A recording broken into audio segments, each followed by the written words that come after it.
Hey everyone, it's Carolyn here. You're about to enjoy 55 glorious minutes of the kind of passionate, insightful, funny conversation that you've come to expect from Feminist Frequency Radio. But before we get to that, let me bend your ear for just a moment.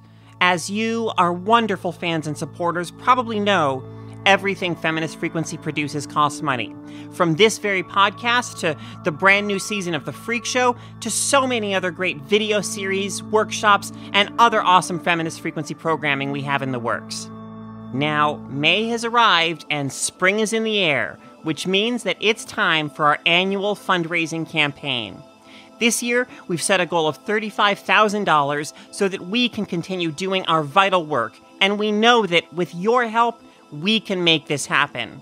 So head on over to feministfrequency.com/donate and help us reach our goal. Thank you so much.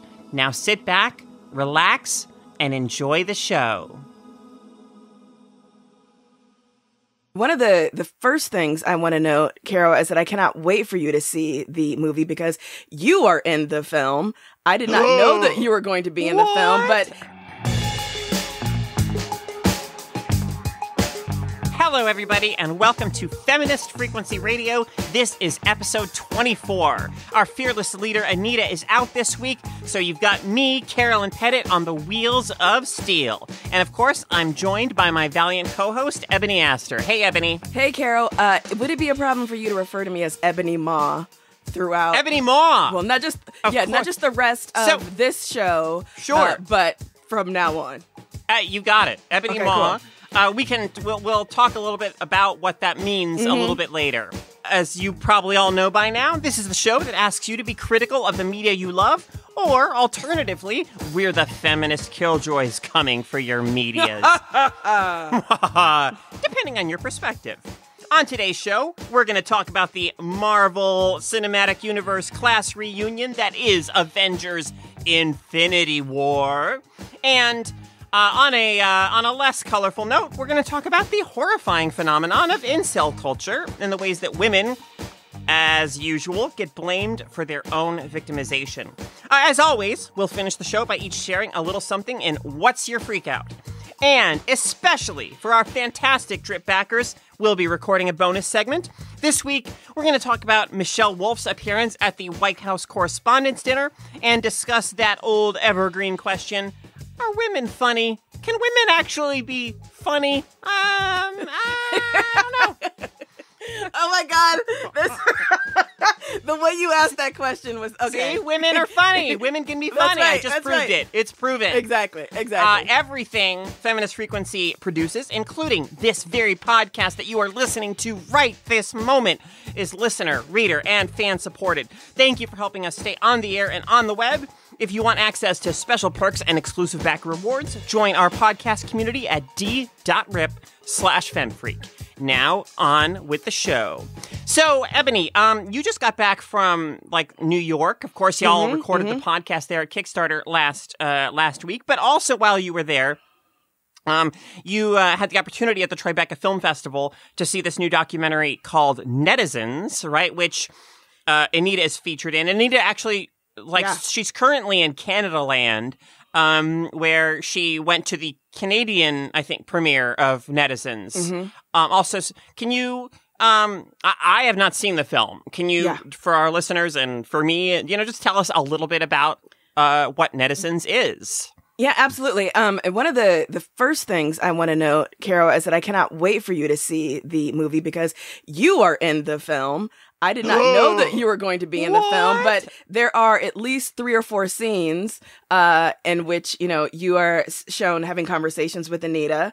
You are identified as our managing editor.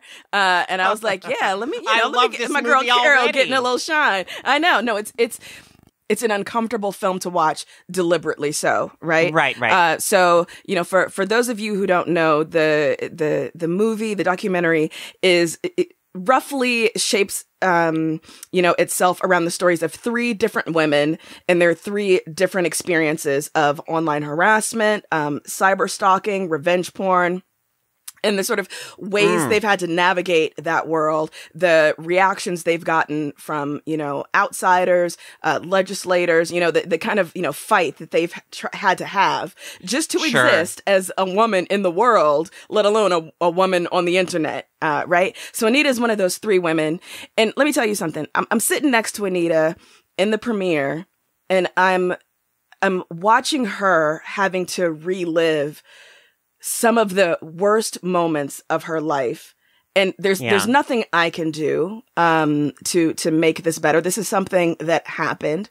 But it was I don't want to, make it sound too trite or cliche, but just the kind of, thudding realization that this is a human being having to deal with the worst attacks and, assaults and hatred. This is not some name on the screen. This is not an avatar, with no reality. This is a human being. And the movie doesn't pull any punches, the director does not sugarcoat any of this. And the women who tell their stories, they don't sugarcoat any of this. Bad language is not bleeped out. The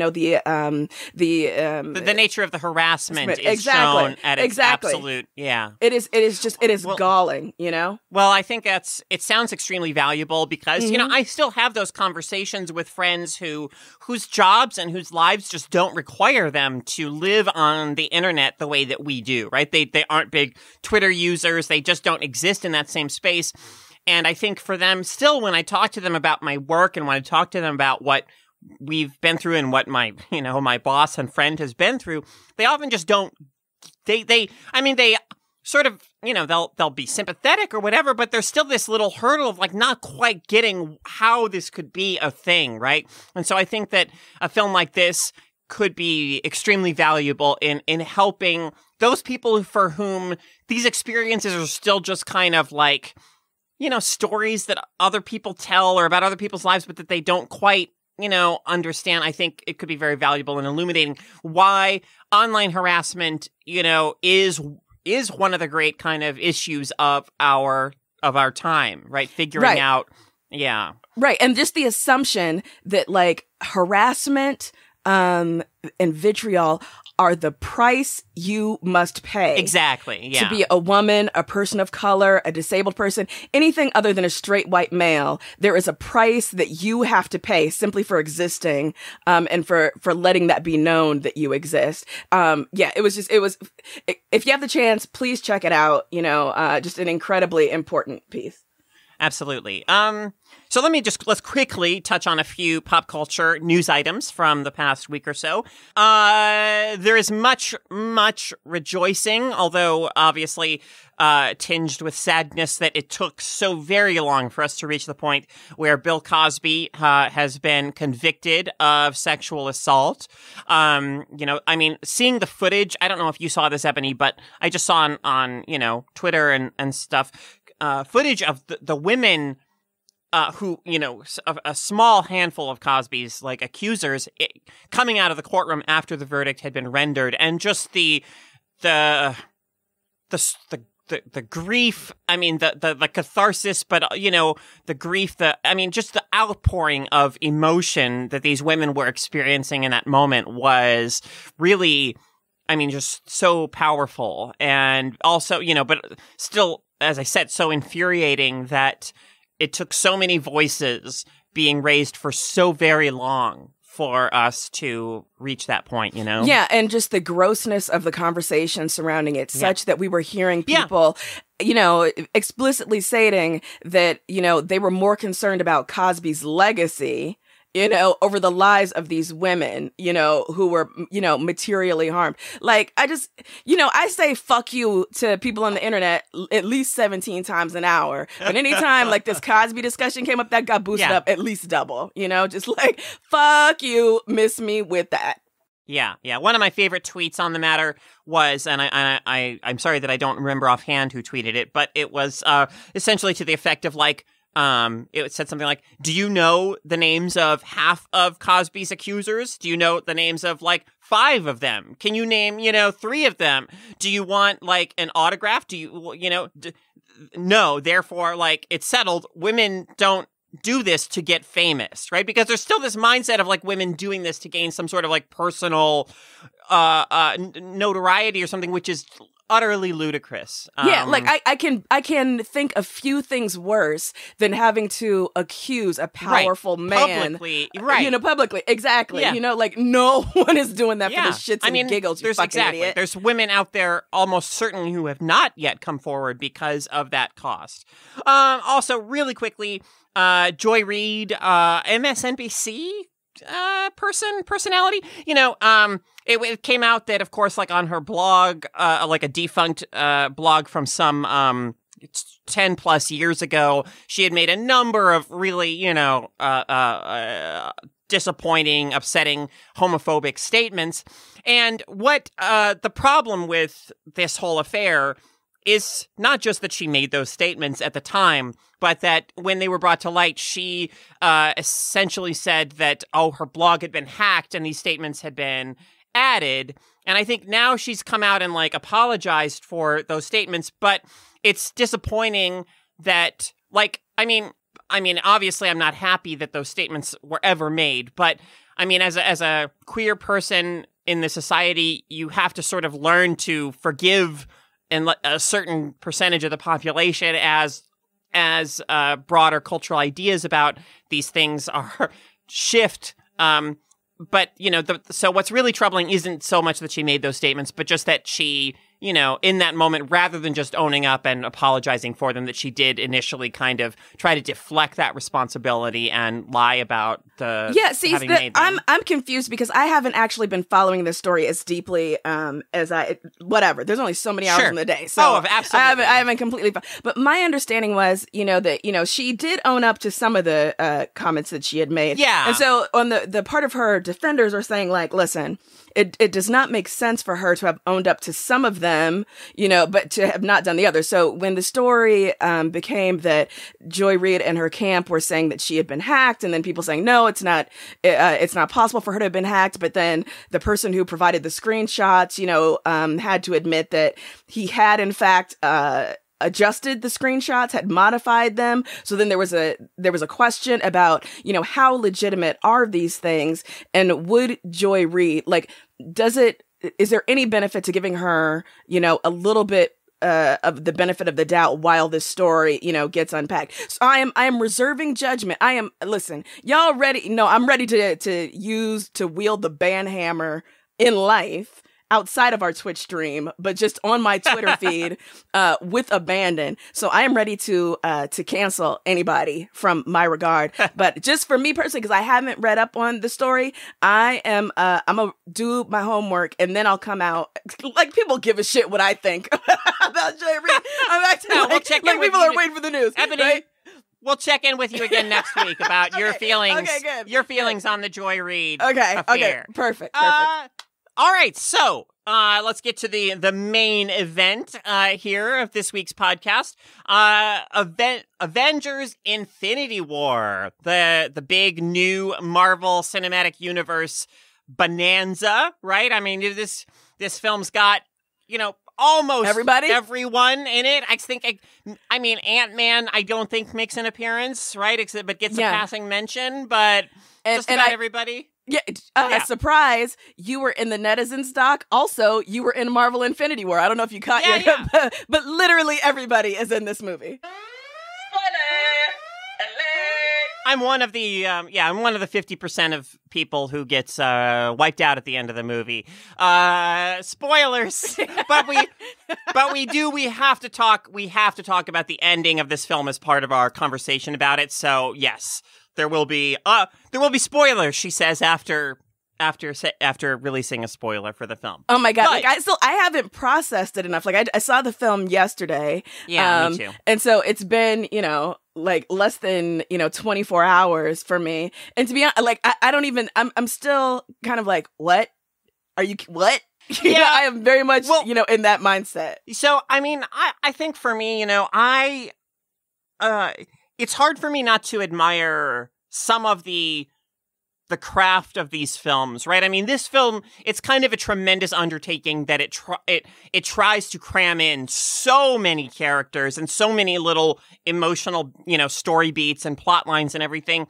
And yet, like, I feel like the writers of these films have gotten the tone down so well that, by now we know these characters well enough that even little moments with them are enough to, involve us and to make us feel something. And I mean, there's one moment in this film, and I wish I could remember it better, where,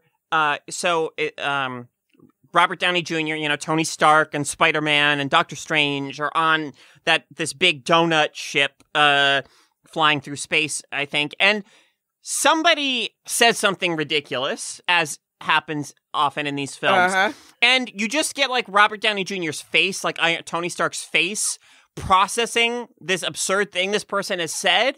And the lingering on his face goes on not just for like 2 seconds or, 4 seconds, but like in that shot, it goes on for like a good 10 seconds or more. And I thought, oh, that's like perfect. Like the film actually lingers on that and lets us just like observe. He doesn't have like a witty comeback because what has entered his ear holes is so absurd, so ludicrous that even Tony Stark has a moment of speechlessness.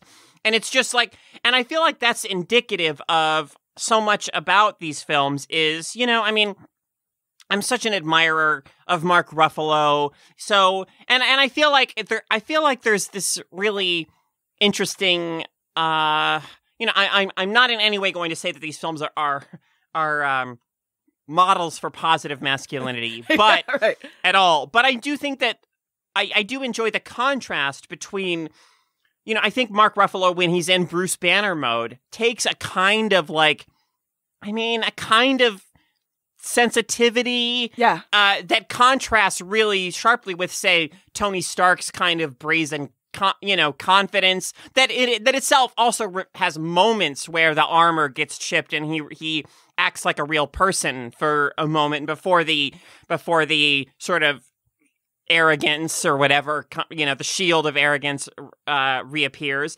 And other male figures like Thor and Captain America. Like I just feel like I don't know. I mean, I'm just grateful for that for Mark Ruffalo's performance and for Bruce Banner's presence in these films as this guy, who has other virtues besides just being like, whose virtue as a man, it doesn't lie in tough, although obviously then he's the Hulk, so that's complicated. But one of the things that's so great is that he is unable to pull the Hulk out, right? Like he's unable to get Hulk to participate in the mayhem, which I thought was hilarious and it was very wonderful, funny. But yeah, like I was really interested in the different versions of masculinity available, the different models of it available across the pantheon of superheroes we get.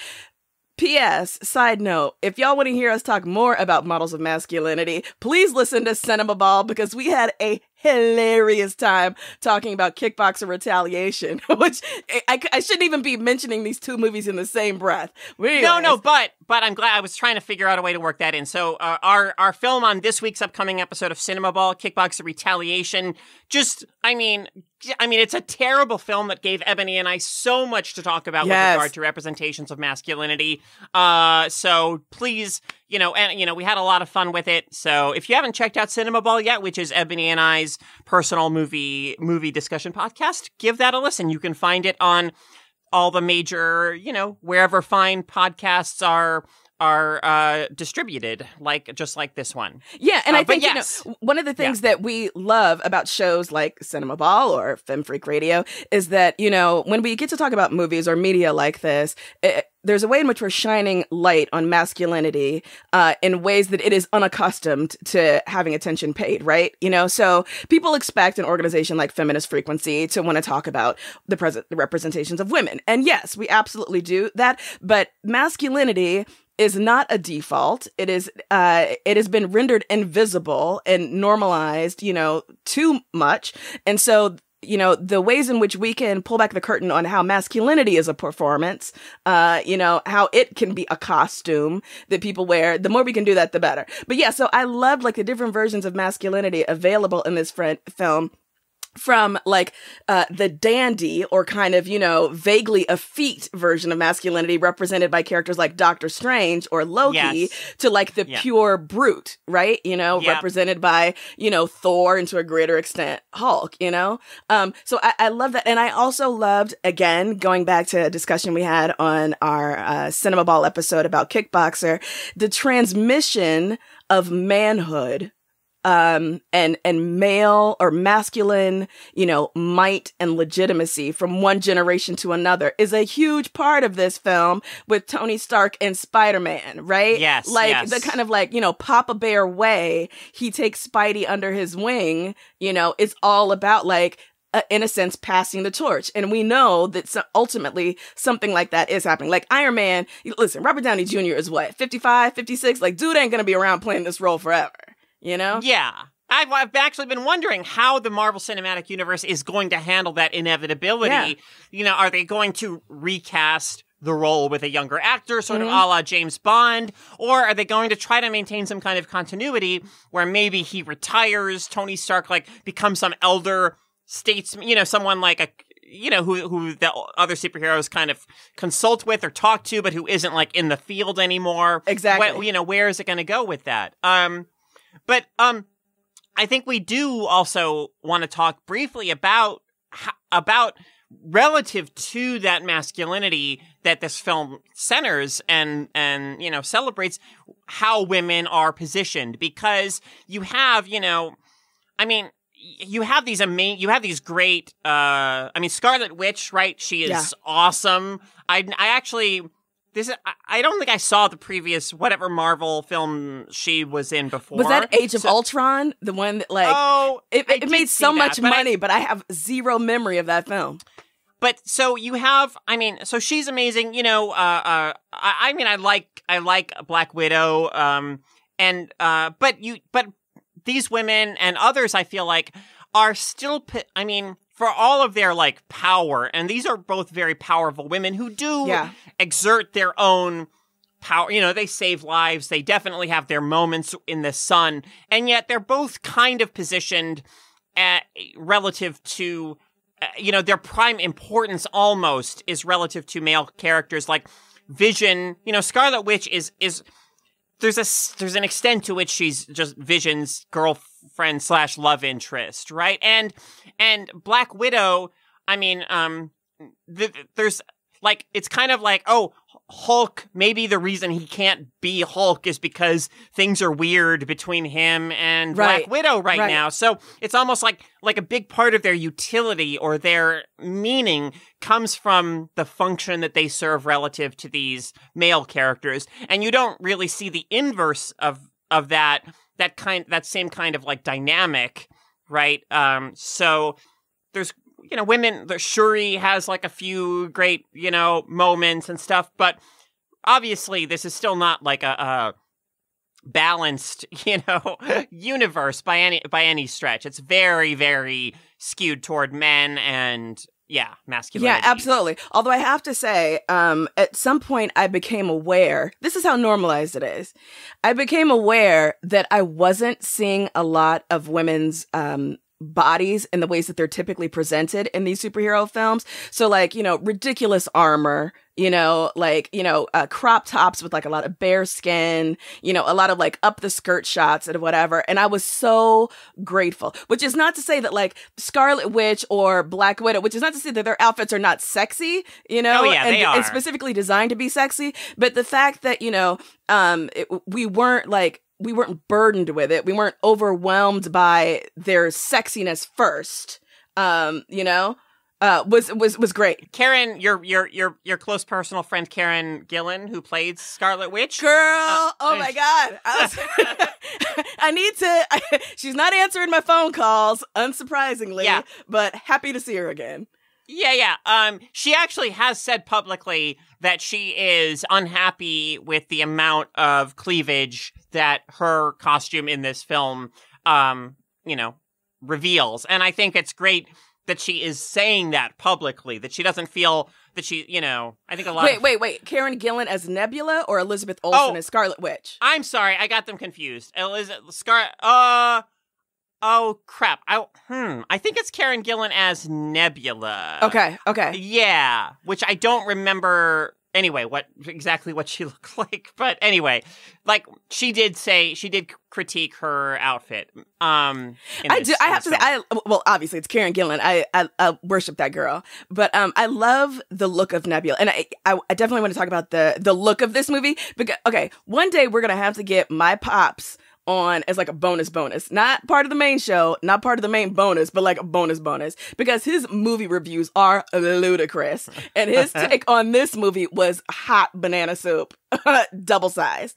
But so I definitely want to talk about the look, but Nebula, she's one of the female characters that I love, and this goes to like the different models of masculinity. Being tortured. Yeah, robot who's being tortured, right? She's kind of this cyborg figure. Yeah, and I love that she doesn't have kind of like a superhero comic book woman's hair, like her sister Gamora that like blows in the wind.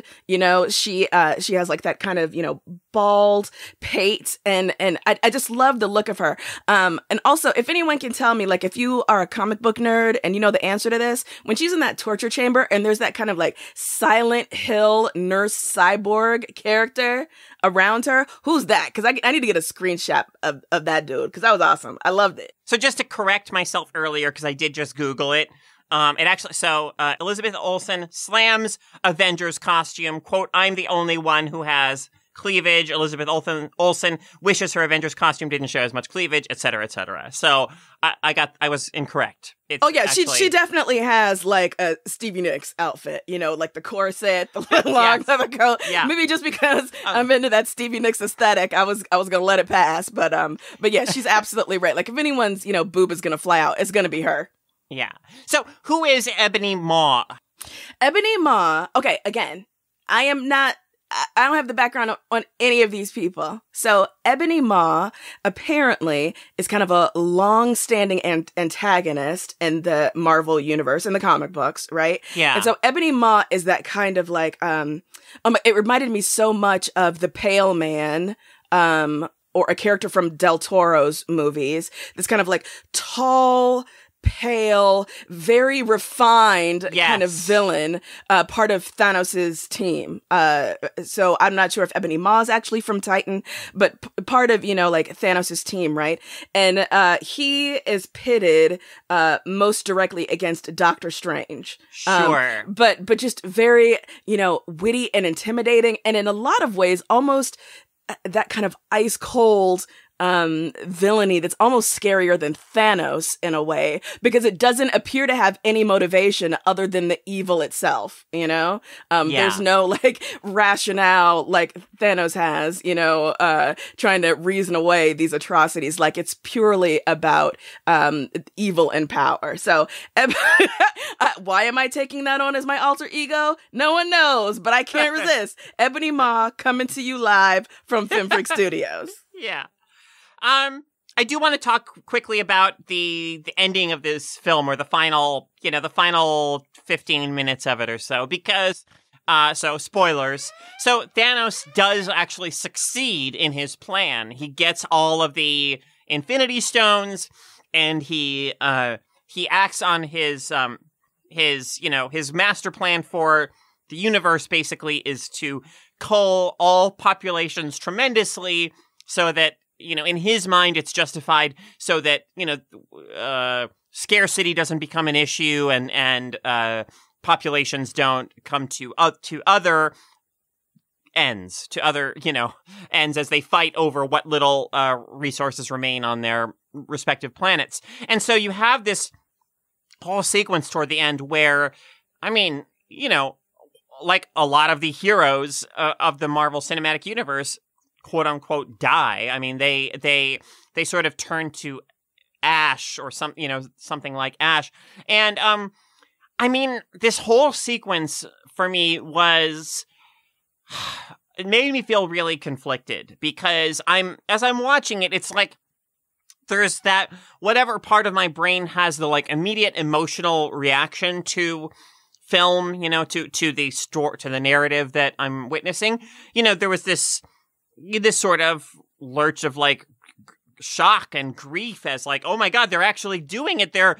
Oh my God, you know, Black Panther, Spider-Man, you know, everyone, like, no, Kobe Smulders as whatever her name is. No.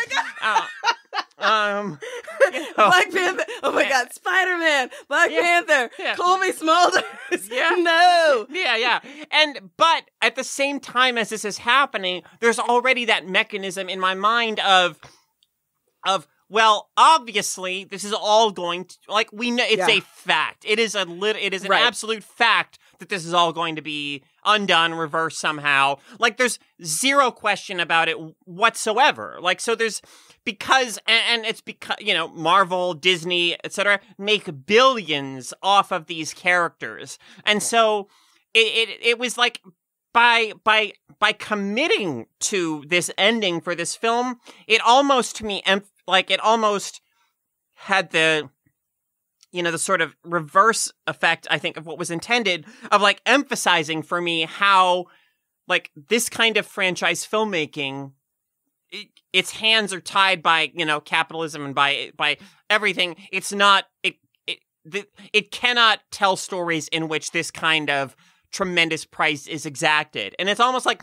now I'm like, I almost want to see that Marvel Cinematic Universe that moves forward somehow, in which this, except, like, bring back Black Panther somehow, because we cannot move forward without him now. No, I know, but you know, for the most part, like, I mean, I would love to have that tragic, like, oh yeah, well, this happened and we didn't save the day. Right. But there's just zero.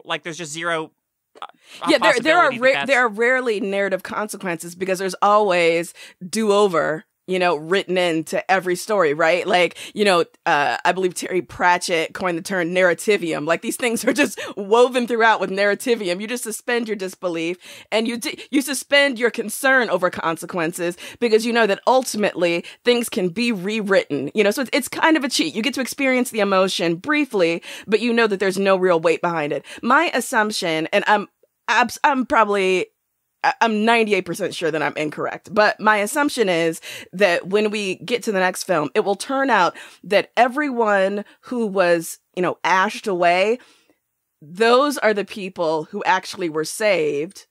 The people who are left are the ones who, like, they're watching themselves be pulled out of the world, because we know that Robert Downey Jr. is not going to be hanging on as Iron Man for very long. We also know that Chris Evans is not going to sign another contract. He's out of it. But so Black Panther is gone. Star-Lord got pushed away. Nick Fury, your girl, Kobe Smulders. Like, I feel like it's going to turn out those are the people who actually stayed. And these, you know, the leaders, Cap and Iron Man, will be saying goodbye to them. That actually makes a lot of sense. I mean, I have to say that is a theory that, you know, holds some weight. I look forward to upvoting your theory on Reddit. Yeah, exactly. Can I ask you a question? This is in my final thoughts section of my notes. Yeah. I'm sure there's a reason, but is there a reason why Doctor Strange can't just, like, whammy Thanos into the heart of a sun or something? Like, he's always opening these portals and shoving folks through him. Like, is there a reason why that doesn't work? Is it because he already has the Infinity Stones? Because he can do some stuff against Thanos, but... What is the reason? That I certainly don't know, but I was definitely wondering about, like, the stone he has is the Time Stone, right? And so, like, does he not have the power to just, like, he clearly has the power to reverse time to some, at least small degree. Why can't he do it more to, like, sort of, like, let's move back to an earlier point and, like, plan and figure out how we're going to handle this, et cetera, et cetera. All these kinds of questions are, you know, I think these are the kinds of things that people just endlessly debate in comic book, you know, circles and comic book movie circles and so on. And we'll never get a good answer, but they can be fun to discuss. All right, moving on. Next, we want to talk about a few sort of current events or recent events that have brought to the forefront conversations about groups of men who refer to themselves as quote unquote incels, and other sort of aspects of the victim blaming culture and rape culture really that we live in. I guess first of all, the Golden State Killer has been caught, and as news stories are reporting on this man and his crime spree, his killing spree, here's an example of how media is like framing this. The Daily Mail, had a story, a headline that read, ex-fiancé who broke suspected Golden State Killer's heart and, quote, sparked his rape and murder spree, is a travel blogger who went on to marry a successful accountant and is now in hiding. So this 100% frames the actions of this serial killer as essentially the result or almost the direct fault of this woman who rejected him, right? And which is really in my mind a facet of rape culture. I think back on the Steubenville, was it Steubenville rape case, for instance, where, as these football players, were being convicted, media was framing it as, what a shame that the lives, the promising lives of these men, have been now kind of destroyed, rather than what the framing should have been, which is these men destroyed the lives of these young women, so it was, so when you, broached the topic for this week, we were both kind of just dreading, the conversation in the way that we just dread that this exists, right? But I think it was provoked by stories coming, treatment of the Toronto van killer. Exactly. And his self-identification as an incel, right? And how this gets, this, feeds into this rape culture, this victimization, blaming of the victims. So please, Caro, for the people who don't know what this fetid garbage fire term refers to, let us know what incel means. So incel, if you can do it without puking. I'm gonna try. It's difficult, but I practiced before the show. Incel means involuntarily celibate, and so what that means is that these are men who have such a kind of sense of entitlement to women's bodies, women's sexuality, and who feel so wronged by the fact that they can't get laid by the specific women that they feel their position in society. See, so this is a very important distinction to me, because I think some people might hear this and think, oh, feminists have no compassion for loneliness or people who can't find companionship and connection. And that is 1,000% not it at all, right? I mean, I whatever, let me get a little personal for a moment. You follow my Twitter feed. I'm pretty open about stuff like loneliness. And in fact, some of that I have read, Bell Hooks has fantastic books All About Love and Communion, the female search for love, in which she grapples as a feminist and as a woman with the lovelessness in our culture. And, I mean, so I think that loneliness and lovelessness are issues that feminists are deeply concerned about. But these incels are not men who are gosh, I'd really like to meet someone who I connect with and, can have a relationship with. These are, if you look at the rhetoric that they spew in their online, dens, of depravity, it's always stuff essentially it's a lot of them are white cis, I think they're primarily white cis dudes, not exclusively, but overwhelmingly. And they're because of that, they expect an entitlement to they rate women on their appearance, so they, and so on. And it's almost like they expect, that they should just any woman who's like an 8 or a 9 or a 10 or whatever, that they should basically be their property, that they should have access to any individual woman in that group. And when they find that they don't, perhaps in part because they're such complete horrible garbage people, and who don't view women as human beings, maybe that has something to do with it. They, Elliot Rodger was in this category, and in fact, the Toronto van attack driver in a Facebook post, I believe, cited and celebrated Elliot Rodger.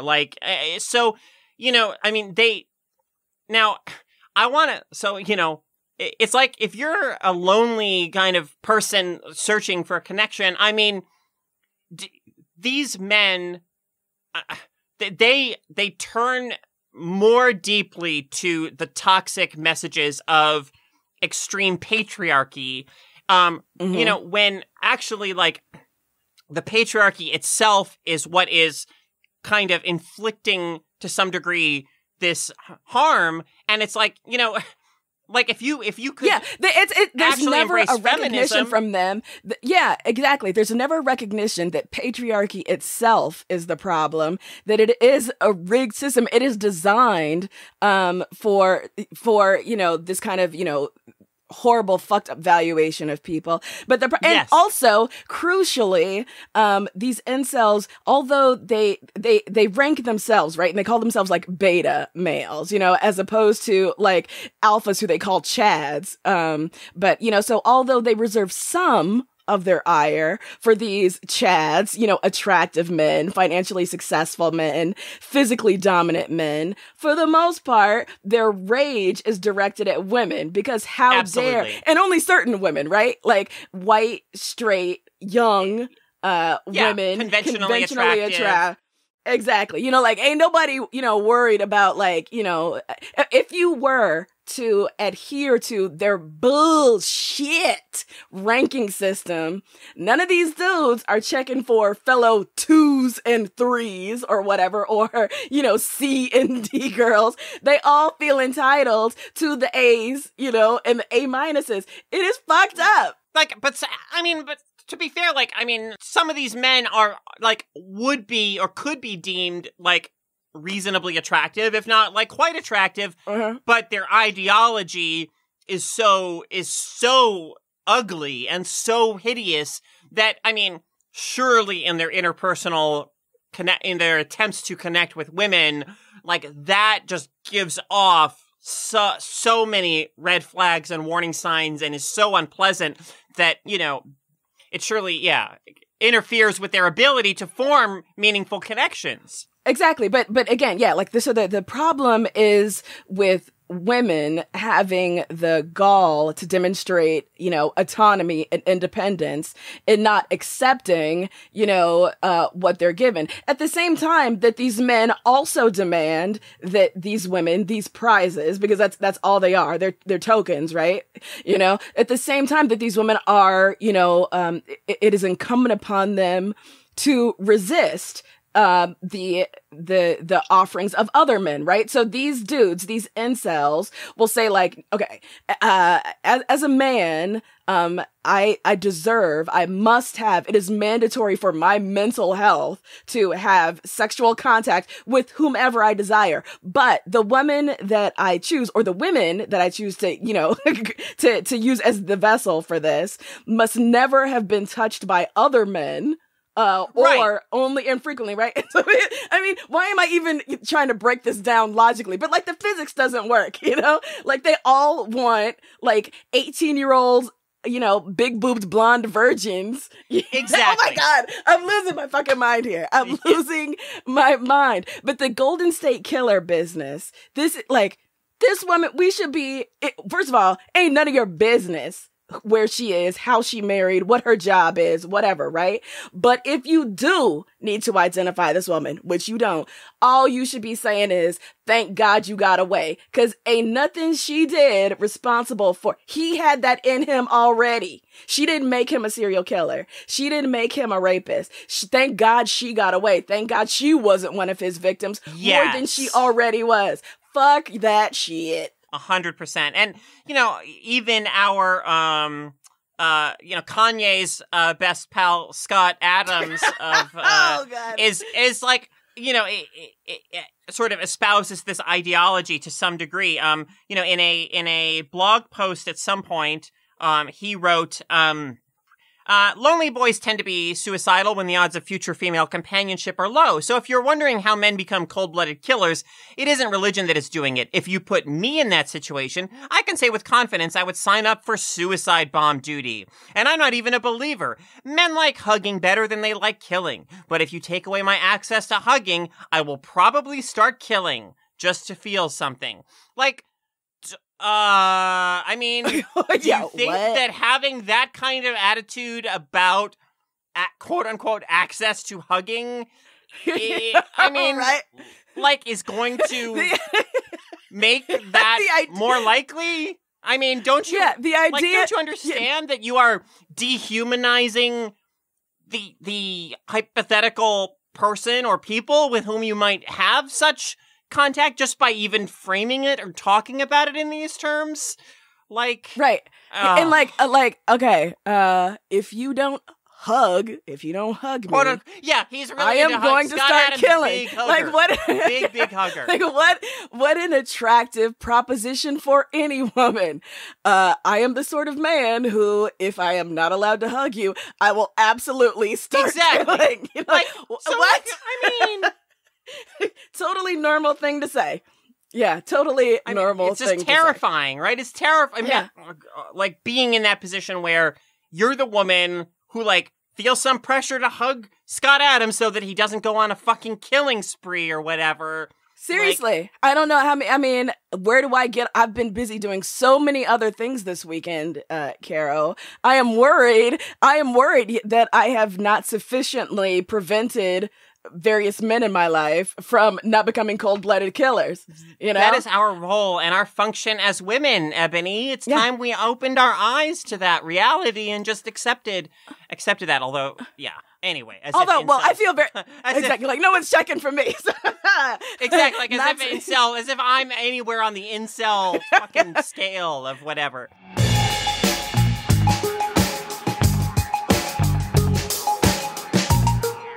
So let's move on to what's your freak out, or since Anita's not around this week, we can call it What's Your Deal for old time's sake, Ebony. What's your deal? What's your deal?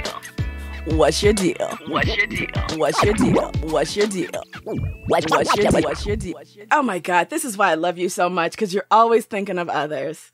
I am. So my freak out this week it is more of a deal than it is a freak out this week. Excuse me. So I follow an amazing academic on Twitter, and I'm actually hoping to get her on the Star Trek podcast once it comes back on. She has agreed to do it. We're just trying to figure it out. Her name is Ebony Thomas. Excuse me. And I think her Twitter handle is Ebony Teach. Did you meet her at the monthly Ebony meeting, the meeting of all Ebonies? It's me, it's Ebony Thomas, and Ebony Ma. We're the ruling council, Right on. Handing down executive orders. But so she, excuse me, posted on Twitter today a link to an article that I'm really getting into. And so just a little bit of background. Before I, jumped with both feet into the worlds of nonprofit existence, I used to teach. I was an adjunct professor for a bit. And so this piece called The Ugly Truth of Being a Black Professor in America was particularly resonant to me. And I encourage people to read it. It's by a guy named George Yancey. And it just came out, I want to say, yesterday in the Chronicle of Higher Education. So we'll put a link to it, but I just want to read the opening paragraph. Dear nigger professor, that was the beginning of a message that was sent to me. There's nothing to be cherished here, despite the salutation. Years ago, Malcolm X asked, what does a white man call a black man with a PhD? He answered, a nigger with a PhD. The message came in response to an op-ed I published in the New York Times in December 2015. I'd spent much of that year conducting a series of interviews about philosophers about race. I wanted to hold a disagreeable mirror up to white readers and ask that they take a long, hard look without fleeing. My article, Dear White America, took the form of a letter asking readers to accept the truth of what it means to be white in a society created for white people. That tells you all you need to know about what's going to be provoked, right? And the responses. But it was, it's a hard piece. It's been, shared and debated among, Black people and people of color in academia over the past couple of days. And yeah, as a person with that kind of academic background and who spent many years in that arena, there's a reason why I am no longer in that space. But I loved the way that it gets, the autopsy, the way the issues get laid bare here. It is a hard piece to read. It is an even harder thing to experience and to live. So anyways, we'll put the link up there. Yeah. And I encourage people to read it. Awesome. Wow. Yeah. Mine is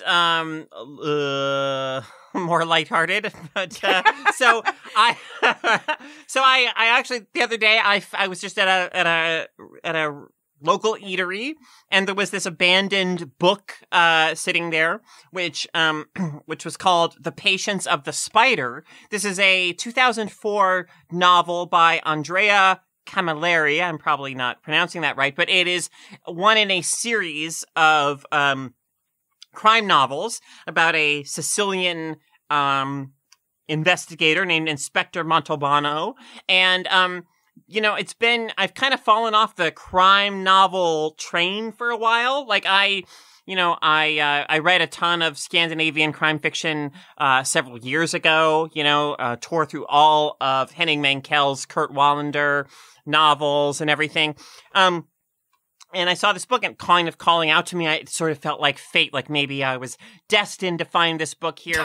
And I'm still quite early on, but it's doing some of what I really like in crime fiction, which is it has a wonderful sense of place. There's a way in which a good crime novel. Part of what I got so much pleasure out of the Kurt Wallander novels for was that there was a sense in which they felt like traveling to, Ystad, traveling to Sweden, because you're sort of just living the day-to-day life with these characters, the mundanities as well as the sort of the distinctive local color and attributes. And so far this book, definitely it's some portrayal of sort of Sicily. It makes me feel like a bit like it's an experience of travel to a place that I myself have not yet been. It has great atmosphere, great character there. And, it's a sort of slender crime novel, which makes it feel a bit more like approachable to me right now, because I do have so much trouble sometimes squeezing in, the stuff that I want to engage with around a lot of the stuff that I have to engage with, for this work. So, I'm still reading it, but I'm getting a lot of enjoyment out of my early goings. And it's part of a series. It's sort of in the middle of this, series. So I'm sort of just jumping right in to, a character who's been by this point established for some time. But like most of these crime series, like The Case or to some degree, like the novels are both like standalone in terms of, I think, the crime that is occurs and that is solved, but also the character, there's a continuity to the character's history and their evolution over time. So anyway, yeah, that's what I'm into right now. So, and it's called The Patience of the Spider. The Patience of the Spider, yes, part of the, as I said, Inspector Montalbano series. All right, y'all, I think that is going to do it for our show this week. You can catch us back here every single Wednesday. We couldn't make this podcast happen without our generous backers on Drip. Drip is Kickstarter's brand new subscription-based crowdfunding platform. Help us keep bringing this podcast to you every week by joining the FemFreak community. We've even got some great rewards for you. Join us over at d.rip/FemFreak. And also, if you're enjoying the show, we have another small favor to ask. Please leave us a review on iTunes. It really does help spread the word about our show. And, tell your friends as well when you're looking at each other in shock over incels and rape culture, and that this is actually literally the world we live in. Maybe say, hey, there's this great podcast that addresses these issues and shines a spotlight on them, and I really get a lot out of their conversations. You could help them make that happen over at d.rip/femfreak. You can check out all of our work and our other podcasts, including Cinema Ball, at feministfrequency.com. So be sure to follow us on Twitter at femfreak to stay up to date on all the news. We want to hear from you on Twitter. So hit us up there. You can find me at Carolyn Michelle. You can find our fearless leader at Anita Sarkeesian. And Ebony, where can folks find you? They can find me at Ebony Ma is a Boss. Heck yeah. All right. Our producer is Phil Circus, who also composed our theme music. We'll see you next week. Bye, everybody.